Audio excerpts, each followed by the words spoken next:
এই মুহূর্তে সবচাইতে বড় খবর নিয়ে আমি আছি নির্মল আপনাদের সাথে।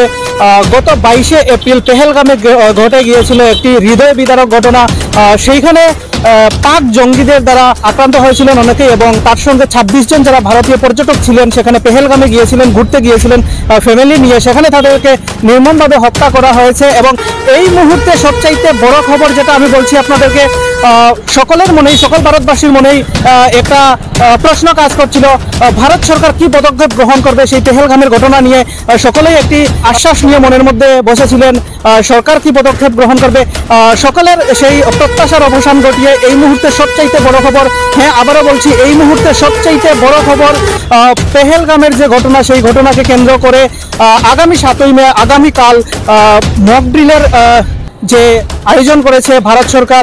প্রত্যেকটি রাজ্যকে এই মুহূর্তে সেই বার্তা পৌঁছে দিয়েছে ভারত সরকার যে মক ড্রিলের যারা ভারতবাসী রয়েছেন, সাধারণ নাগরিক রয়েছেন ভারতের, তাদেরকে সতর্কীকরণ করা, কিভাবে যুদ্ধকালীন পরিস্থিতিতে তারা সেই মোকাবিলা করবে। আমার পাশের স্ক্রিনে আপনারা দেখতে পাচ্ছেন সেই পয়েন্টগুলা, যুদ্ধকালীন সময়ে আপনাদের কি কি করণীয়। এয়ার স্ট্রাইক যখন হবে তখন এয়ার সাইরেন রয়েছে, বুঝতে পারবেন যে এয়ার স্ট্রাইক হতে চলেছে এবং সেইখান থেকে যারা ভারতবাসী রয়েছেন তারা নিজেদেরকে রক্ষা করতে পারবে নিজের ঘরে এবং সেফ জায়গাতে গিয়ে নিজেদেরকে আবদ্ধ করে রাখবেন। ভারত সরকার দেশের সেনাপ্রধানদের নিয়ে একটি বৈঠক করেছিলেন এবং সেই বৈঠকের পর প্রত্যেকটি রাজ্যের মধ্যে মক ড্রিলের জন্য একটি সূচনা পাঠিয়ে দেওয়া হয়েছে।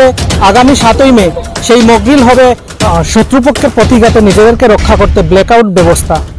একটি নির্দিষ্ট সময়ের জন্য নিজেদের এরিয়ার যে বিদ্যুৎ রয়েছে সেই বিদ্যুৎ বিচ্ছিন্ন করে রাখতে হবে এবং যে ভাস্কর্য রয়েছে সেই ভাস্কর্যকে ঢেকে রাখা, যাতে শত্রুপক্ষ সেটা আইডেন্টিফাই না করতে পারে। মক ড্রিলের যে ট্রেনিং রয়েছে সেটি মাত্র একটি সতর্কীকরণ করা, ভারতবাসীদেরকে তৈরি করা, যদি কোনো কারণে যুদ্ধকালীন পরিস্থিতিতে নিজেদেরকে কিভাবে রক্ষা করতে হয় সেই জন্য তাদেরকে প্রস্তুতি করা। এটা নিয়ে কেউ গুজব রটাবেন না। সরকার আপনাদেরকে কি কি পদক্ষেপ অবলম্বন করতে বলছে সেটা আপনারা পদক্ষেপ অবলম্বন করুন। আগামীকাল তথা 7ই মে হতে যাচ্ছে মক ড্রিল বিভিন্ন ডিস্ট্রিক্টে।